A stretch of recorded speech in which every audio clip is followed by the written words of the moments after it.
प्रश्न नंबर 11 दिया है, ये अल्फा और बीटा भिन्न समित संख्या है जहां मॉडुलस ऑफ बी यानी मापांक बी बराबर 1, तब बीटा माइनस अल्फा अपान 1 minus alpha bar beta bar का मॉड का मान ज्ञात कीजिए। ठीक है, तो जो दिया है गिवन में क्या है, दिया है एक तो दे रखा है मॉडुलस ऑफ बी बराबर 1 दे रखा है, समीकरण इसको हम 1 मान लेंगे और इसके बाद हमको निकालेंगे बोला है बीटा और माइनस अल्फा अपान में 1 माइनस अल्फा बार और बीटा का मापांक, ये निकालने के लिए बोला है, ये निकालने के लिए बोला है। किसी कॉम्प्लेक्स नंबर का मापांक का अगर स्क्वायर करते हैं, ठीक है, तो वो अब यानी इस कॉम्प्लेक्स नंबर और संयुग्मी के बराबर, गुणनफल के बराबर होता है। यानी अगर कॉम्प्लेक्स नंबर का मापांक हम स्क्वायर करते हैं तो वो संयुग्मी के गुणनफल के बराबर होता है, ये आपको याद रखना है। तो इसके साथ क्या करेंगे, हम इसका स्क्वायर कर लेंगे, जैसे ये लगा हुआ है, तो हो जाएगा हमारा बीटा माइनस अल्फा अपान 1 माइनस अल्फा बार बीटा का मोड का स्क्वायर बराबर, स्क्वायर में क्या होता है, पहले तो वही नंबर आ जाता है, तो पहले यही आ जाएगा, फिर इसका हम संयुग्मी कर लेंगे मल्टीप्लाई में। तो एक तो आ जाएगा बीटा माइनस अल्फा अपान 1 माइनस अल्फा बार बीटा, ठीक है, एक तो ये आ जाएगा, एक तो ये आ जाएगा, ठीक है। दूसरे ब्रैकेट में फिर लिखेंगे बीटा माइनस अल्फा अपान 1 माइनस अल्फा बार और इंटू बीटा, ये हो जाएगा।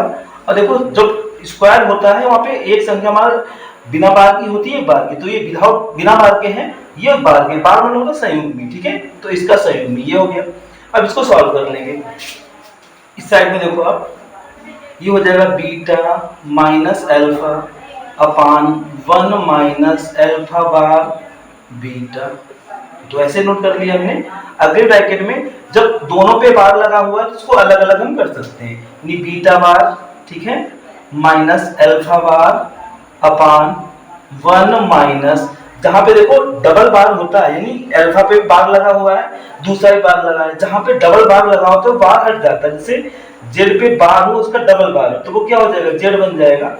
तो ऐसे ही एक तो बार ये लगा हुआ है, एक ऊपर से ये हमने लगाया है, तो कितना हो जाएगा, अल्फा हो जाएगा, और बीटा पे तो बार ही लगेगा, तो बीटा बार ये हो जाएगा, बीटा बार ये हो जाएगा, ठीक है। अब इसके बाद आप इधर देखो, इसको नोट अब मल्टीप्लाई कर लेंगे, इन दोनों की गुणा कर लेंगे, पहले बीटा की दोनों से गुणा करेंगे तो क्या बनेगा, जब बीटा की हम गुणा करेंगे तो बीटा और बीटा बार बनेगा, बीटा बीटा बार बनेगा ये, ठीक है। फिर बीटा की हमें अल्फा बार से गुणा करना है, तो हो जाएगा प्लस माइनस माइनस अल्फा बार और बीटा, ये हो गया। अब माइनस अल्फा की करेंगे तो minus alpha beta bar, minus alpha beta बार, ये हो गया। अब हमें माइनस अल्फा और माइनस अल्फा बार से करना है, तो माइनस माइनस प्लस बन जाएगा और ये हो जाएगा अल्फा और अल्फा बार, ऊपर की तो मल्टीप्लाई हो गई। अब अपान में भी गुणा कर लेंगे, पहले 1 से गुणा करेंगे, तो 1 से गुणा करेंगे, एक एक कप 1 हो जाएगा, फिर 1 की अल्फा बीटा बार से करेंगे, प्लस है ये माइनस है तो माइनस का हो जाएगा अल्फा बीटा बार, ठीक है। फिर माइनस अल्फा बार बीटा से करना है, हमारी 1 को करना है, फिर इससे करना है, तो 1 से करेंगे तो यही आ जाएगा माइनस का अल्फा बार और बीटा आ जाएगा। फिर ये इससे करना है तो माइनस माइनस क्या बनेगा, प्लस बनेगा, और क्या हो जाएगा, अल्फा है अल्फा बार, साथ साथ लिख देंगे, जो कॉम्बिनेशन है अल्फा अल्फा बार और क्या है, बीटा है और बीटा बार है, बीटा और बीटा बार, ये मल्टीप्लाई हो गए, ठीक है। इसके बाद ये जैसे आपने यहाँ पे देखो कहाँ दिया था, एक प्रॉपर्टी है, ये है, अगर कोई संख्या कोई कॉम्प्लेक्स नंबर है उसका संयुग्मी मल्टीप्लाई में है तो उसको मापांक का स्क्वायर हो जाता है, यानी मॉडुलस का स्क्वायर हो जाता है। तो यहाँ पे देखो ये b है, ठीक है, और इसका b का संयुग्मी है, तो क्या लिख सकते हैं, यानी मॉडुलस लिख सकते हैं, बीटा का मॉडुलस का स्क्वायर, क्योंकि मॉडुलस का स्क्वायर ही हमारा ओपन ये होता है, ठीक है, माइनस, इसको एज इट इज रखेंगे, alpha bar beta minus alpha beta bar, और ये भी देखो अल्फा अल्फा बार है, जब कोई संख्या और उसका संयुग्मी गुणे में हो तो उसको मॉडुलस स्क्वायर हो जाता है, प्लस ये हो जाएगा अल्फा और ये मॉडुलस का स्क्वायर हो जाएगा, फिर अपान में 1 minus alpha beta bar minus alpha bar beta और प्लस ये भी हो जाएगा प्लस ये भी इसको क्या लिख सकते हैं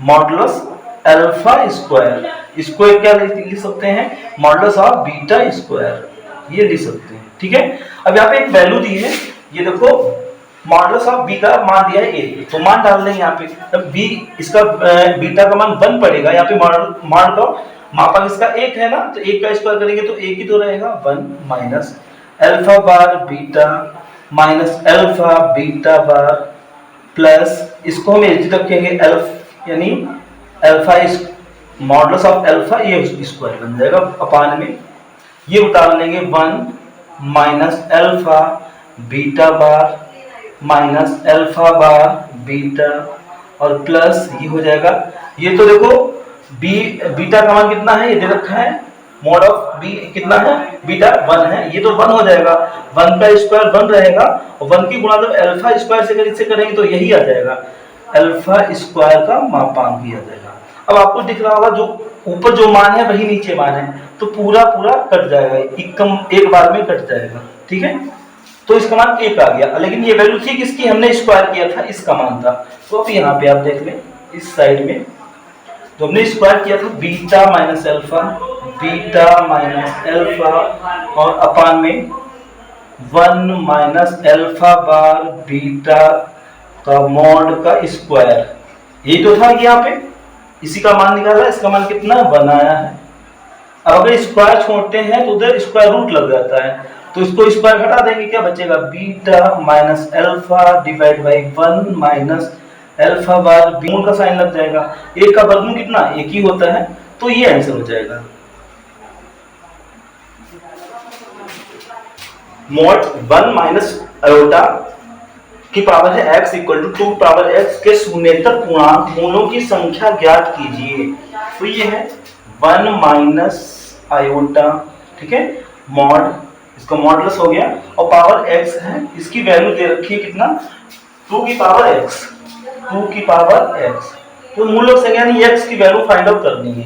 तो सबसे पहले ये मापांक निकाल लेंगे, मापांक है ना, तो मापांक होता है वास्तविक पार्ट का यानी मापांक का होता है फॉर्मूला अंडर रूट में a स्क्वायर और प्लस का b स्क्वायर, ठीक है, और इक्वल में ये तो फार्मूला होता है, a का मतलब होता है तो हमारा रियल पार्ट है और b का मतलब तो काल्पनिक पार्ट है, तो रियल पार्ट कितना 1 है तो 1 का स्क्वायर हो जाएगा प्लस और काल्पनिक भाग कितना है कोई संख्या नहीं तो माइनस 1 तो है ही है बट गुणांक में तो माइनस 1 का स्क्वायर हो जाएगा।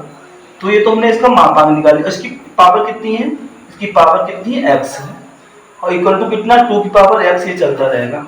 अब यह कर लेंगे तो कितना आ जाएगा अंडर रूट में 1 का स्क्वायर 1 प्लस माइनस 1 का स्क्वायर करेंगे प्लस 1 बनेगा और इसकी पावर कितनी है x है बराबर 2 की घात x हो गया। ठीक, अभी अंडर रूट का 2 हो गया और इसकी पावर कितनी x है बराबर 2 की पावर x, इतना आ गया। अब इस साइड में देखो अंडर रूट का मतलब होता है पावर 1/2, तो 2 की घात 1/2 और ऊपर घात कितनी x है तो x की गुणा कर लेंगे तो ये हो जाएगा 1x अपॉन 2 ये हो जाएगा। ठीक है, बराबर क्योंकि रूट का मतलब होता है 1/2 पावर 2 की पावर x, 2 की पावर x।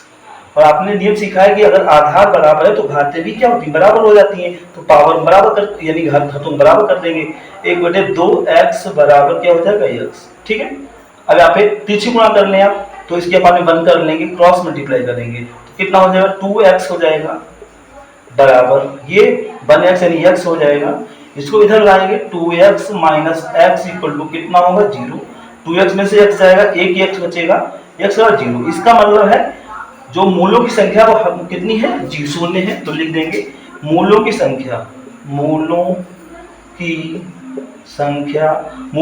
या हलों की संख्या यानी हल कितने होंगे, हलों की संख्या कितनी हो जाएगी 0 हो जाएगी, तो ये इसका आंसर हो जाएगा।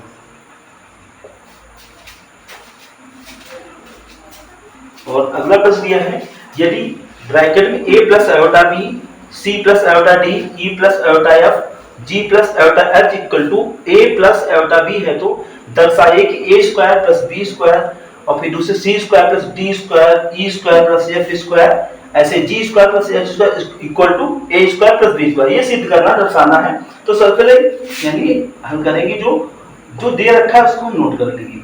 ये दिया है a plus iota B, bracket में a प्लस आयोटा बी, ठीक है। फिर दिया है c plus iota D, c plus iota D.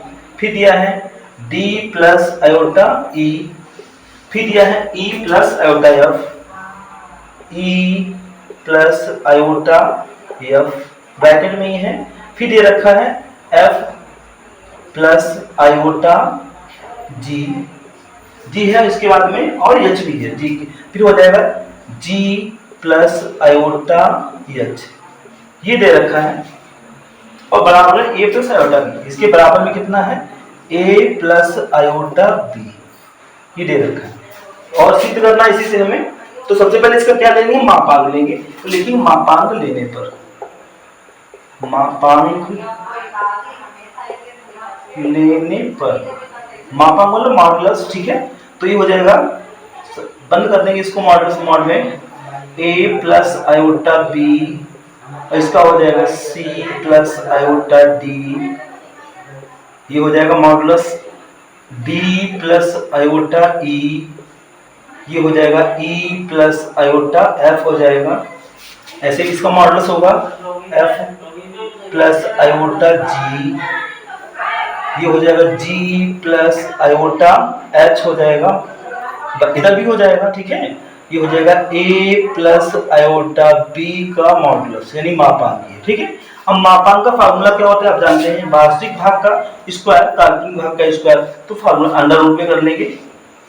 वास्तविक भाग कितना है, a है तो a स्क्वायर बनेगा, प्लस काल्पनिक भाग आयोटा के साथ में होता है b है तो b स्क्वायर बनेगा, इंटू ऐसे इधर बन जाएगा, क्या होगा c square plus d square, ये क्या हो जाएगा d square plus e square.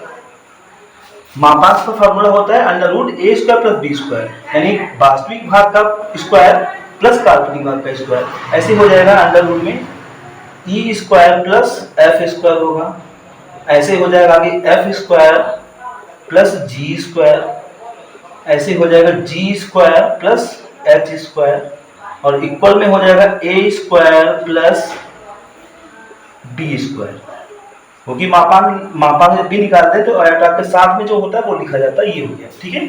अब हमें लाना क्या, हमें सभी की पावर दो दो लानी है, ठीक है। दो दो तो आ गई, इनकी रूट नहीं है, तो लिख देंगे वर्ग करने पर। क्या लिखेंगे, दोनों ओर वर्ग करने पर, वर्ग करने पर। जब वर्ग करेंगे तो क्या होगा, सारे रूट हट जाएंगे, स्क्वायर करने पे रूट होता तो हट जाता है, तो क्या बनेगा a square plus b square, bracket में लगा सकते हैं आप, फिर c square plus d square, d square plus e square, ये e है, ऐसे e square plus f square plus फिर है f square plus g square, g square plus h square, और इक्वल में कितना हो जाएगा, यहाँ पे जगह नहीं है तो हो जाएगा a स्क्वायर प्लस का b स्क्वायर। तो यही आपको प्रूव करना था।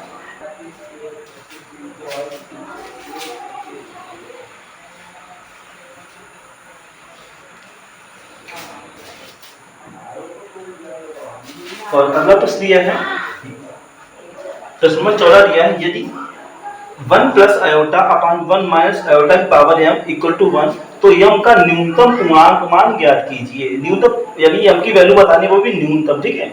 तो दिया है वो लिख लेंगे, यानी हल, और दे रखा है ब्रैकेट में 1 माइनस कितना है 1 प्लस आयोटा, 1 प्लस आयोटा अपान में 1 माइनस आयोटा है, पावर है m, ये ब्रैकेट यहाँ तक है, और इसके बराबर में मान दे रखा है, बराबर में दिया है 1, ठीक है। तो हमें निकालना क्या है, m का मान निकालना है, वो भी कैसा, न्यूनतम यानी कम से कम, ठीक है।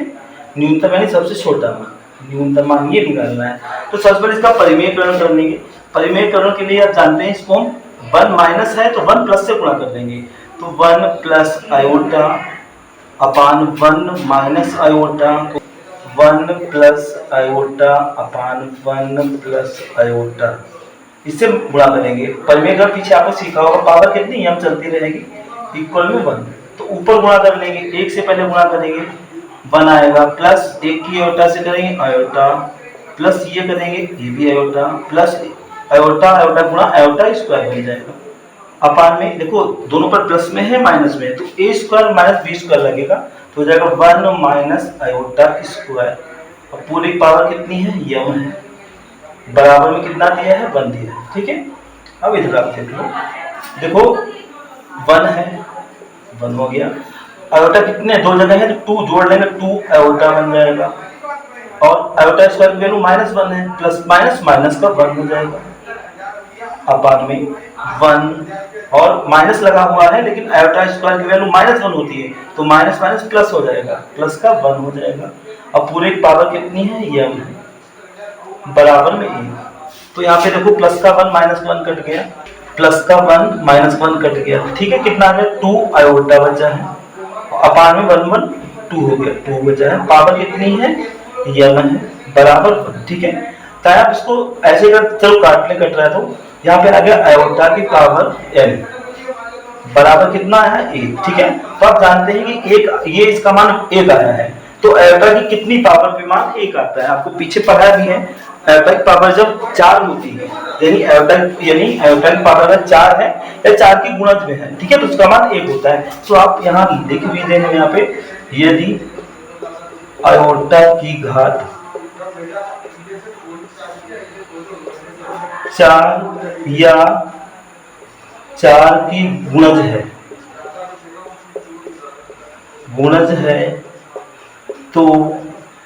तो मान कितना आएगा, मान 1 होगा। ठीक है, तो मान आयोटा का तभी बनाता है जो आयोटा की घात 4 हो या 4 का गुणांक 4 दूनी 8, 4 3 12, 4 से कटने वाली हो। ठीक है, तो यहाँ पे बोला न्यूनतम, तो न्यूनतम सबसे छोटी कौन सा मान होगा, 4 होगा, तो m की वैल्यू कितनी हो जाएगी, 4 हो जाएगी, यानी यहाँ पे जब 4 वैल्यू होगी तभी मान 1 होगा, तो m बराबर हो जाएगा 4 हो जाएगा, क्योंकि सबसे छोटी घात 4 ही ऐसी है, छोटी पूछी गई, न्यूनतम पूछा गया ना, तो छोटी घात 4 है जिस पे मान 1 आता, तो ये आंसर हो जाएगा।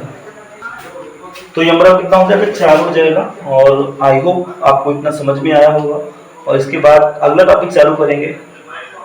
और thanks for watching, bye bye.